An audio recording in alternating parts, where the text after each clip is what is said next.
I'm honored to moderate this side event where we will shed light on Israel's arrest policy against Palestinian university students.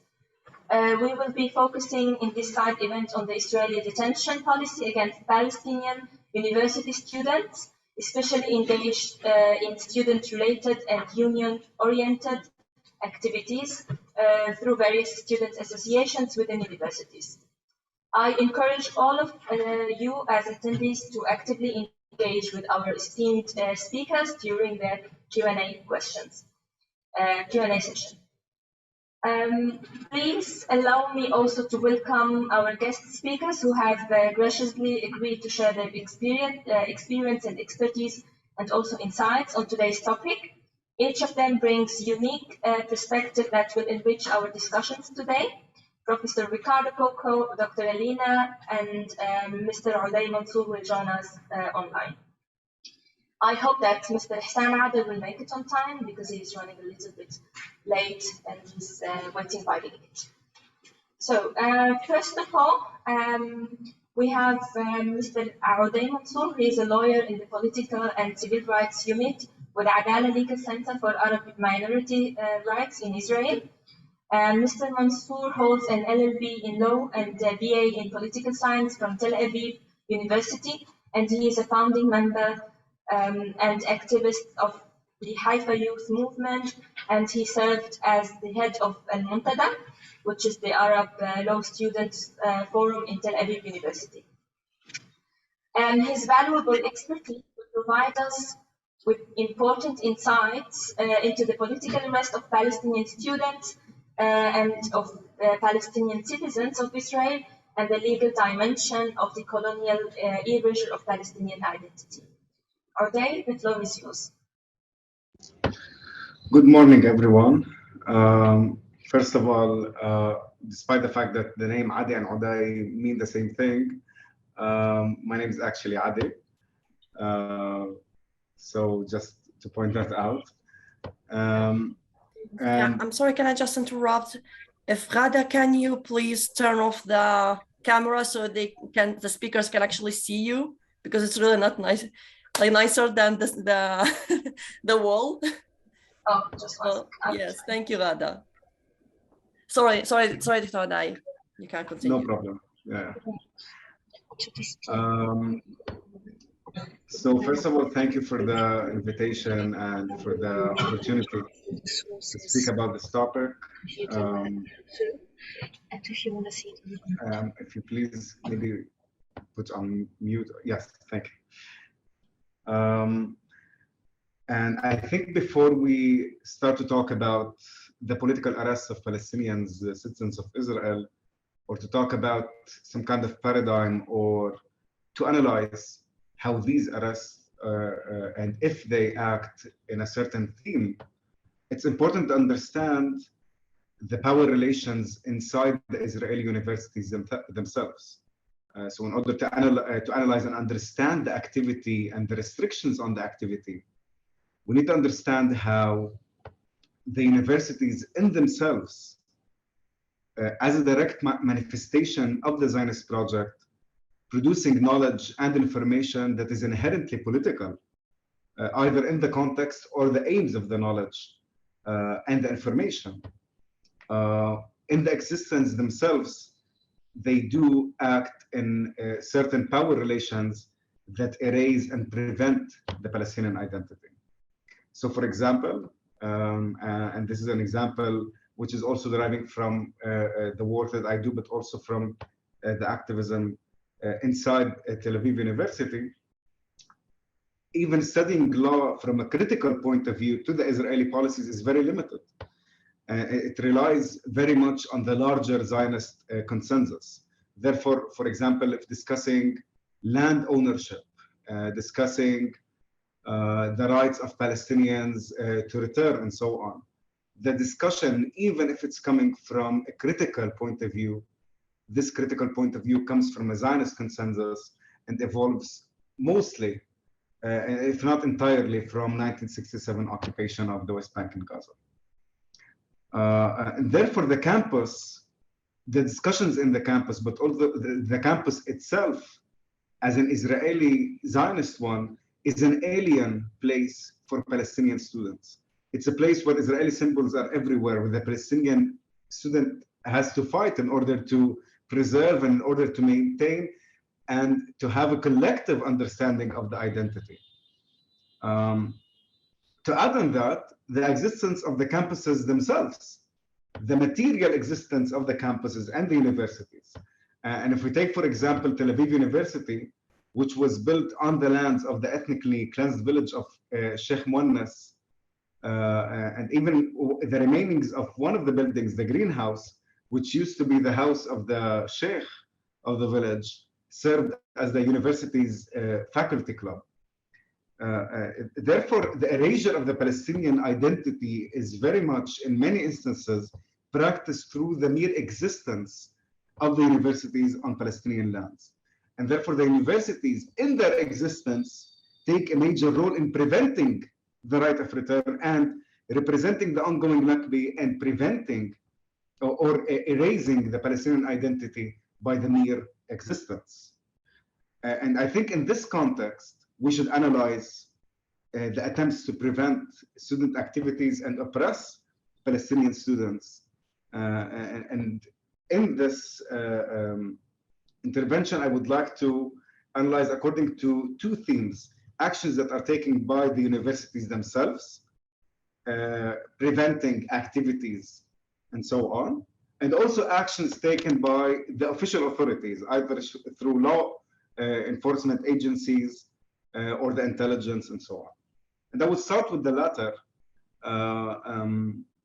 and take an example which was also emphasized in the really important report written by Law for Palestine on this issue, are the arrests deriving from the activity itself. So you have a student activity happening on campus or in front of the university, and there are arrests that are happening by the police of the students, activists, arrests that sometimes in some stories could happen for a couple of days. Some people have faced criminal charges. And therefore, we see many attempts to prevent and suppress these activities, especially when these activities are concerning the Palestinian identity or the Palestinian cause. And therefore, as I'll mention in various examples, the Nakba is very central whenever we're talking about student activity in Israeli universities. Whenever we see some kind of discussion or some kind of activity about the Nakba, we see a sudden change either from the authorities or from the universities in the way they practice the oppression. Now, one example, yes, the arrests that happen in front of protests or concerning protests or the activity or the political activity. We've seen also a rise of arrests concerning the Palestinian flag, which was recently broadly banned by the minister Itamar Ben-Gvir, preventing the raising of the Palestinian flag in the public sphere altogether. This also affected Palestinian students, and I will also elaborate on that later.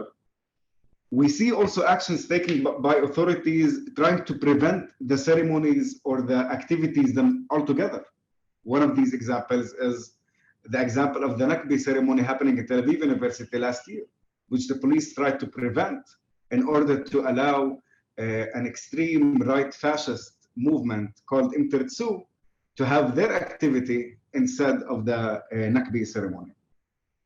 To top all that, we've seen a rise in threats to students prior to activities, threats about their studies, threats about their family, threats preventing them from going and maintaining and continuing in their activity. These threats many times come at the last moments before the activity itself. These could be by calls from the intelligence or by conversations or investigations and so on. So these are arrests, interrogations, and threats that are deriving from the student activity. Another portion by the official authorities is by using the student activity as a tool during the investigations. Now, this was also emphasized in the Law for Palestine report, where the intelligence threatens the student activists with suspension of their studies, even when we're talking about a political activity that does not concern the students themselves or is not connected to the activity or the political activity inside the university. Recently, to add on that, we've also monitored similar threats in the clampdown on Palestinian civil society organizations. And we have a case that we are dealing with of a civil society organization that has been facing threats and prevention of activities. And during this prevention, many of their activists and workers are called into investigations. Some of these investigations are even outside the rule of law. Some of these investigations are happening in this very gray area where the Shabak, the intelligence, acts in a way that they have a talk with the activists. This talk usually includes threats. And some of these threats that we have monitored are threats to prevent the studies of the students, to prevent them from succeeding. We've seen threats concerning medical students who are studying medicine, to prevent them from working in hospitals and so on. The other aspect and the other theme are actions taken by the universities themselves. And as I've mentioned, the larger context of these universities, which we have to understand, is their existence and the elimination of the Palestinian identity by the mere existence. But more than that, the universities act actively many times to prevent freedom of speech and prevent the Palestinian identity and the experience of the Palestinian students as Palestinian students. A recent example that we had also in Tel Aviv University, and the reason is that in Tel Aviv University there are very active student unions and student factions. We've seen the example of Jafra Book Fair, where the university tried to prevent a book fair happening in the campus and even intervene in the books that are sold. Now, the intervention happened in the way that the university declared that or conditioned any book fair that could happen in the future in not selling books that could be an incitement to terrorism or sympathy with a terrorist organization. Now, as we know in general, in the context of the Israeli law system and the counterterrorism law, the words terror and incitement to terrorism and sympathy with the terrorist organizations are used very broadly, are used against very legitimate political activities, are used many times in order to prevent legitimate political activities and civil society activities. These have been seen more recently in student activities, which sometimes were not evident before that. We also have the example of Jabha activity in Tel Aviv University, where they requested to draw the Palestinian flag inside the campus.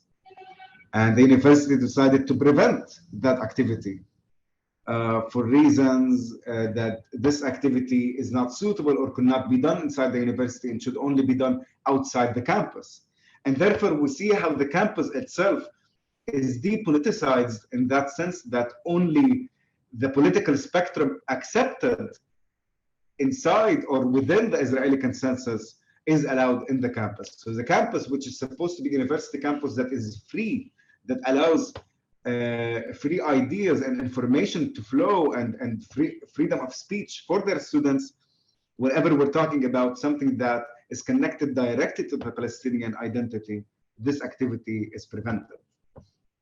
We've seen also conditions on activities that prevent freedom of speech. Also an example from this year from Ben Gurion University, which is in the Naqab in Be'er Saba, where the university forced the students to move their Nakbi ceremony to a closed room. So we see that a ceremony, a demonstration, a public activity, which is supposed to happen outdoors in front of the public, is moved or requested to be moved to closed doors. More than that, we see how the university actively works to punish students through discipline committees and therefore preventing their freedom of speech. There are many cases in that aspect.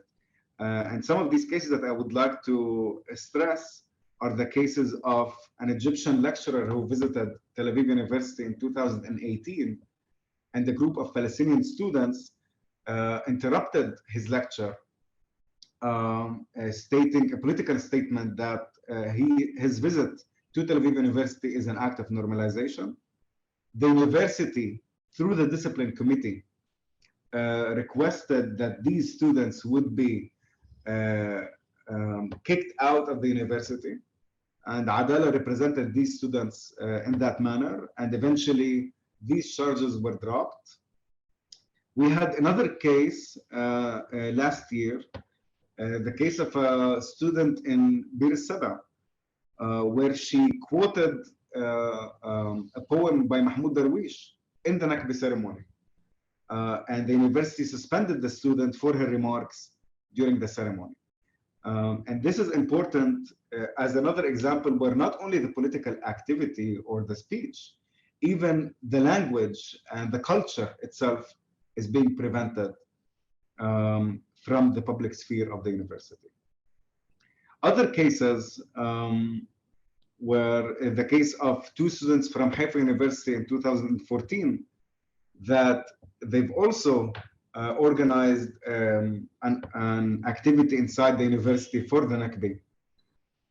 The university decided to suspend their studies inside the university, and eventually, after representation by Adalah, the Haifa District Court suspended that decision, and the students were allowed to come back to their studies. Now, we've seen how the law enforcement agencies act and how the university acts, but to add on that, and recently with this far-right government in Israel, we see acts of legislation that aim to erase the Palestinian identity inside the university and aim to prevent the freedom of speech in universities. One of these examples is a legislation or a proposed bill to prevent the raising of the Palestinian flag in campuses. Now, as we know, as I gave an example before, that the raising of the Palestinian flag has been decided by the Minister of National Security to be prevented in public spaces. But eventually, this is a specific law to prevent student movements from and student activists and individuals inside the universities from practicing their national identity. The Palestinian flag is seen in the media, but also in the law, which is very not clear on this matter. The Palestinian flag is seen many times as a terrorist flag in the interpretation of the Israeli system that the Palestinian flag represents the PLO and does not represent the Palestinian nation as a whole. And therefore, up until today, the PLO is seen as a terrorist organization despite the political changes in the 90s. Therefore, and to conclude, if we look at on a macro level and how the universities and the law enforcement agencies and the state itself act with Palestinian students, we see very systematic and clear actions in order to prevent any collective acts and activities by these students to promote and to work and strengthen their Palestinian identity, but also their acts and their political activities that aim to challenge the Israeli policies either inside the university or outside it. And eventually, we do not understand what's happening inside the campus outside the scope of what's happening in general in the area. Of course, when understanding the Israeli policies of apartheid and colonialism that are practiced against Palestinians everywhere. And eventually, Palestinian students are not seen in a void or are not seen as they are attached to these policies, they are part of these policies, and they suffer from these policies. So a last remark is that in many instances, despite the fact that we do not emphasize the fact that they are students, but a lot of times these students practice their activism outside the campus. And whenever someone is practicing their activism, especially as Palestinians, they are being monitored, they are being arrested and harassed. Therefore, Palestinian students, as for Palestinians in general, face harassment, they face oppression by the authorities, but this oppression is practiced also by them being students and also by them being Palestinians. Thank you.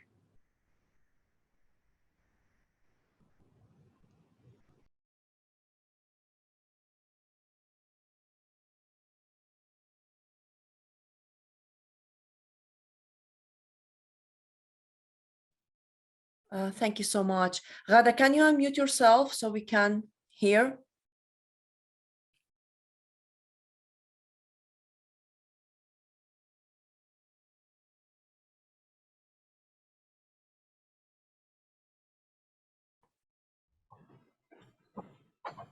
Do you hear me now? Yes, perfect. Yeah. So thank you so much, Iman.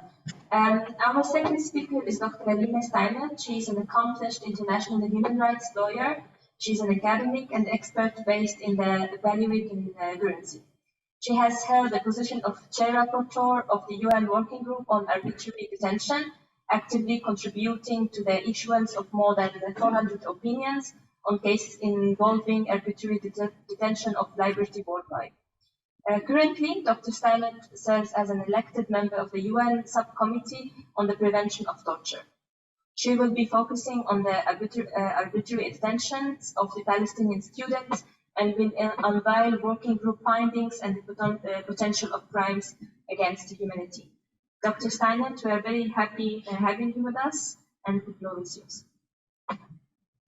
Thank you very much. Good morning, ladies and gentlemen, Your Excellencies, dear colleagues. It is my pleasure to address you in my capacity as the former member and chair rapporteur of the United Nations Working Group on Arbitrary Detention, a working group which, as the learned audience knows very well, is among the eldest special procedures mandates, with jurisprudence spanning well over 30 years now, with the mandate having been established in 1991.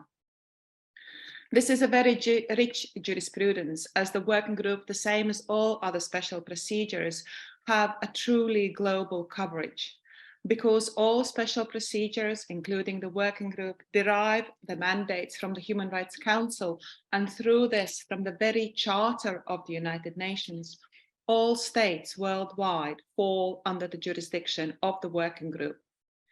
And this is crucial for the victims of arbitrary detention worldwide, because for many of them, working group is the only avenue for possible redress against the very severe violations of their rights that arbitrary detention represents. Because to engage the mandate of the working group, it really doesn't matter what treaties the state has ratified, whether it is a party to the ICCPR, the International Covenant on Civil and Political Rights, or Convention Against Torture, or indeed any other human rights treaty. It really doesn't matter, because the mandate of the working group extends to all states, irrespective of how scarce or otherwise their international human rights obligations might be. Additionally, the working group on arbitrary detention is very different from all the special procedures. As it is the only of now nearly 60 mandates, which has at its disposal the so-called regular communications procedure. This procedure allows anyone, anywhere in the world, who considers that he or she has been arbitrarily deprived of their liberty to engage the working group's mandate with such allegations, thus triggering the working group's regular communications procedure. Upon receipt of such allegations, the working group transmits these to the government, or sometimes number of governments concerned, providing them the opportunity to reply to these allegations. The working group then proceeds to issue its opinion, a legal assessment anchored in international human rights law, both treaty law and customary law, as to whether the allegations presented to it and the reply received from the government, whether the case as it has been presented to the working group reveal an instance of arbitrary deprivation of liberty. Today, I have been asked to speak about the practices of arbitrary deprivation of liberty in Israel.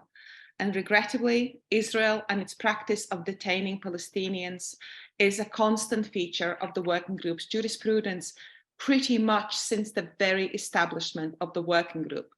The first opinion concerning arbitrary deprivation of liberty of Palestinians was issued in 1992, the opinion number 36 of 1992. Fast forward some 30 years on, and in 2021, the Working Group on Arbitrary Detention adopted Opinion 8 of 2021 concerning 3 20-something-year-old Palestinian female students, Ms. Layan Kayed, Ms. Elia Abu Hihya, and Ms. Ruba Asi. I do apologize if I mispronounce the names. I did my best. Although these 3 female students were not arrested together in 2020, their cases were very similar. They were all arrested in circumstances highly suggestive of the absence of arrest warrant, with excessive use of force, not brought promptly before the judicial authority, and denied the opportunity to challenge the legality of their detention. All these are fundamental safeguards encapsulated in Article 9 of the International Covenant on Civil and Political Rights, to which Israel is a party to.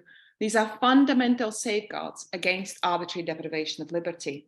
This was clearly denied to all 3 of them, and so the working group established that their detention was arbitrary.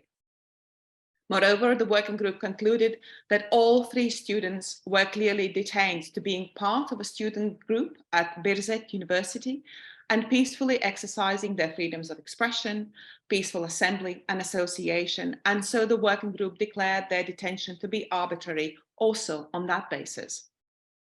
Furthermore, the working group established serious violations of the 3 students' rights to fair trial, including extensive interrogations in the absence of lawyer and very harsh treatment prior, during, and after such interrogations, which in the working group's view amounted to a violation of the Convention Against Torture, Mandela Rules, and Bangkok Rules, and the working group even went on to refer the case to the Special Rapporteur on Torture for further consideration. The students, as I already said, were already denied legal assistance, as well as charged under a military order and tried by a military court, although all 3 of them clearly were civilians. All these violations of their fair trial rights were of such gravity that the working group concluded that their subsequent detention is arbitrary also due to these fair trial guarantees violations. And finally, the working group also concluded that their arrests and detentions are arbitrary as these were based on discrimination. The 3 Palestinian students were specifically targeted as female Palestinian students from Birzeit University. This is the essence of the working group's opinion 8/2021. But what is important is to highlight that when making all these findings, the working group drew extensively on the very many cases concerning the detention of Palestinians it had to address pretty much since the inception of the working group. There are some 50 such opinions now.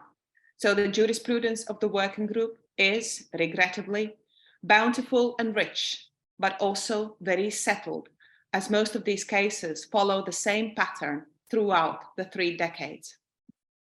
And there is another pattern which the working group has started to highlight very clearly, at least in the past 3 or so years.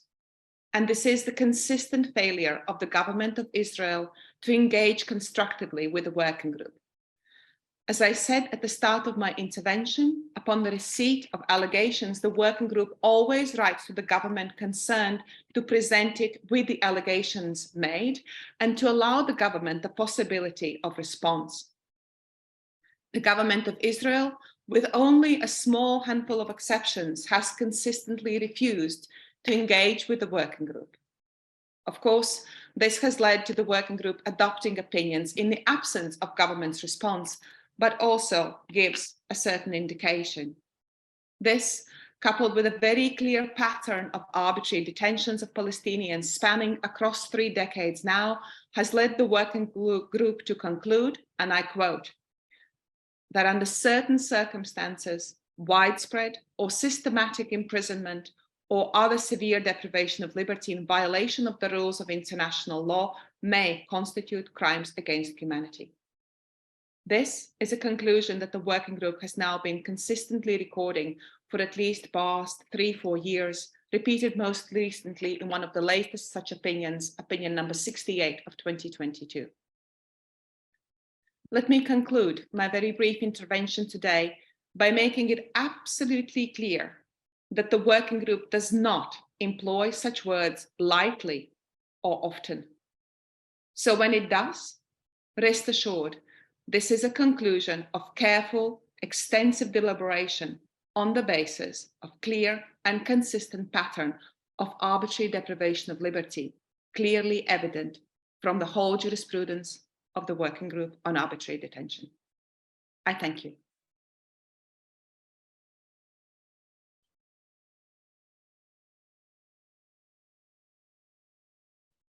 Thank you so much, Elina. We need an unmute again, please, Ghada. Okay. Thank you. Yes, perfect. Thank you. Yeah, I was just saying thank you so much, Dr. Steinerte, for sharing your experiences and shedding light on the arbitrary detentions of Palestinian university students by sharing with us the working group findings. Lastly, we are honored to have Mr. Ihsan Adel. Unfortunately, he made it in person. He is the founder and the chair of Law for Palestine, and he is an international lawyer and a PhD researcher in international law in Germany, with a focus on the occupation's illegality and legality. He holds a master's degree in international humanitarian law, addressing the legal status of Palestinian prisoners in Israeli jails. And he is also the author of the Law for Palestine report on Israel's arrest policy against Palestinian university students. In his speech, he will analyze Israel's detention of Palestinian students in the West Bank.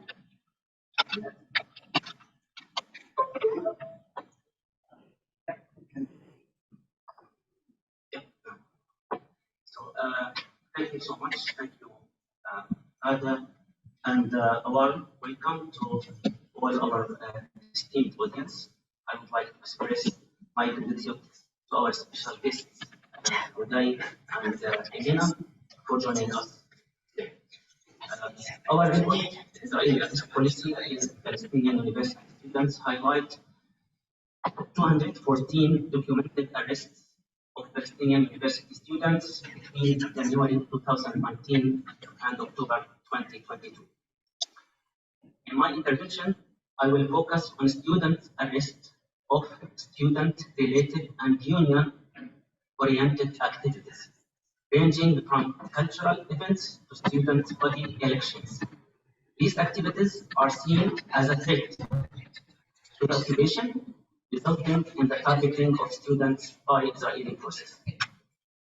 First, it is important to understand how Israel justifies its systematic arrest of Palestinian university students. Since the occupation of West Bank in 1967, Israel has gradually exercised control over universities through hundreds of military orders. These orders, often issued in Hebrew, disadvantage Palestinians who have limited chance of knowing about them until they are arrested for allegedly violating them. One early military order, number 34, issued in 1967, placed Palestinian universities under Israeli control. It mandated that faculty members and students seek permits from the military government before applying to universities in the West Bank or Gaza. This illustrates Israeli emphasis on controlling universities and Palestinian students at an early stage. Military Order number 101 prohibits the printing or publicizing of any material that has political significance or displaying flags or political symbols without a license, denying Palestinians the right to express their political opinions. Another order prohibits acts in support of a prohibited organization.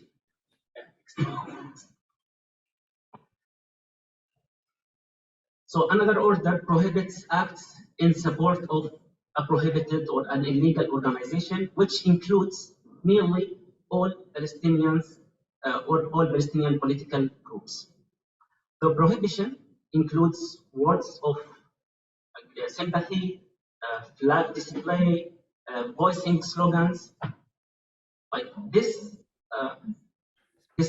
military order effectively criminalizes political gatherings and activities within Palestinian universities. This includes participation in student union elections and organizing a cooking day or distributing educational leaflets, because these activities are organized by the students' groups, which are considered illegal because of their link to the Palestinian factions, placing most, if not all, Palestinian students at risk. Official Israeli statistics from 2014 to 2019 revealed that more than 1,700 Palestinians in the West Bank were arrested for membership and activities in an illegal association.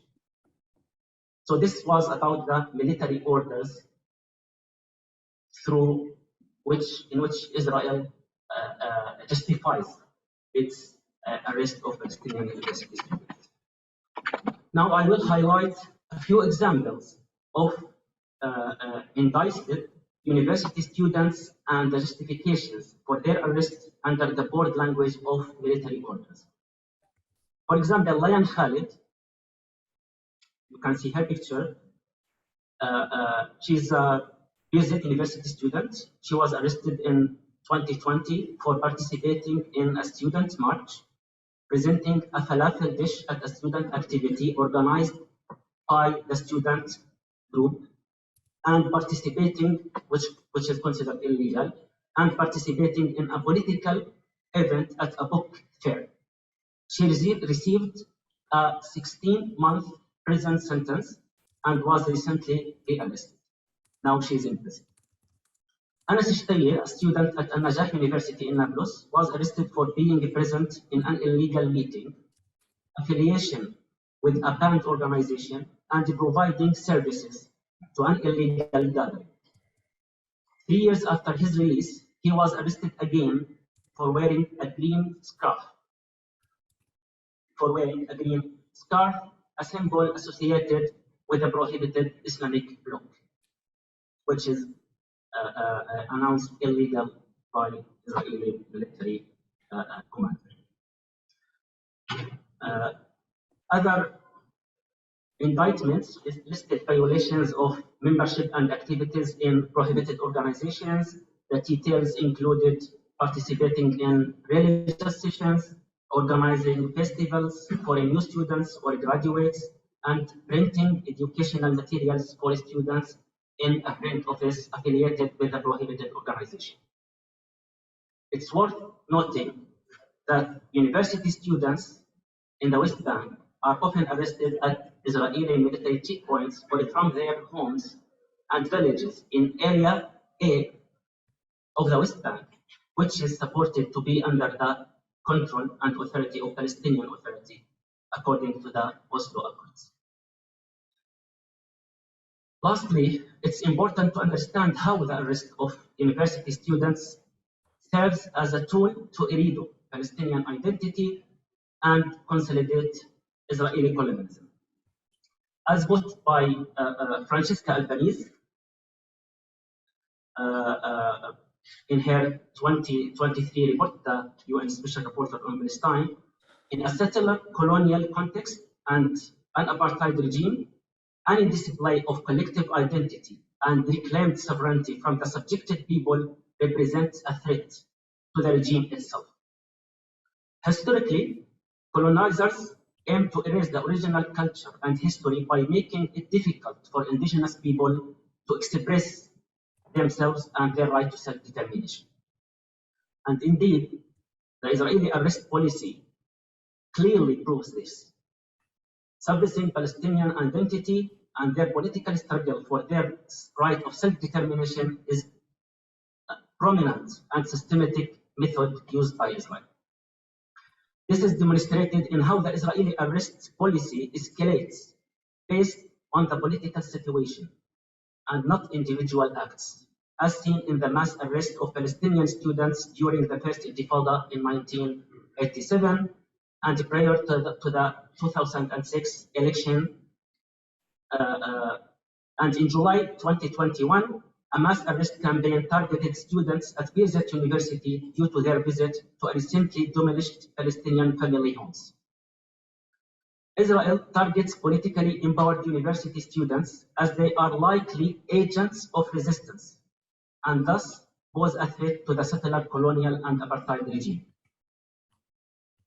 By interrupting their education and removing them from the political atmosphere, their power of resistance will be reduced and their ability to develop as a people will be restricted. Additionally, the majority of Palestinians or of Palestinian university students, prisoners, are classified as security prisoners, depoliticizing them and blurring their political aspiration. This essentially shows a rejection of the Palestinian political experience, which is viewed as a threat to the Israeli settler colonial project.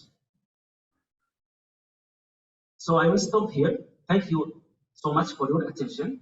And before concluding, I want to mention that a printed copy of the report is available for you to collect at the end of the session. Thank you.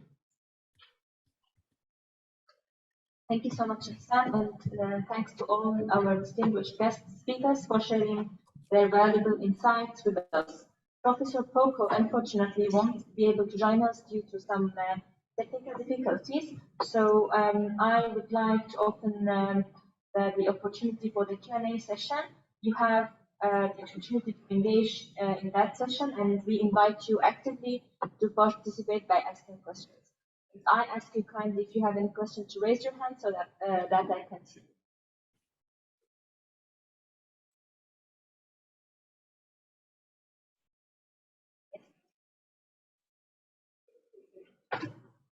I did not get the name of the last speaker. Can we put it on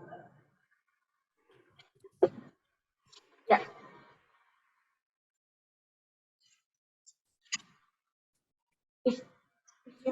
If you like, I can share the names with you by the end of the session. My name is Ihsan Adel, and I'm the chair and founder of Law for Palestine.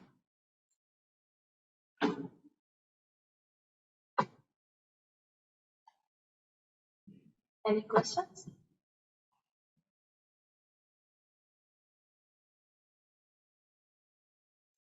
Otherwise, I would give the word back to the speakers if they have any comment to add or any conclusion. Would you like to comment or to conclude the event?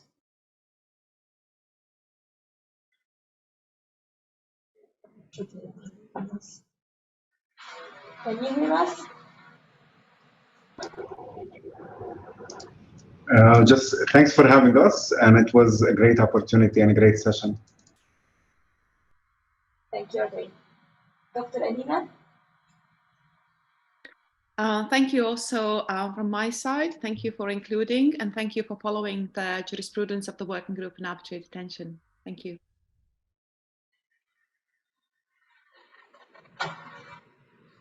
Thank you so much. I want to thank the audience and thank you, Adalah, Melina, and Ghada.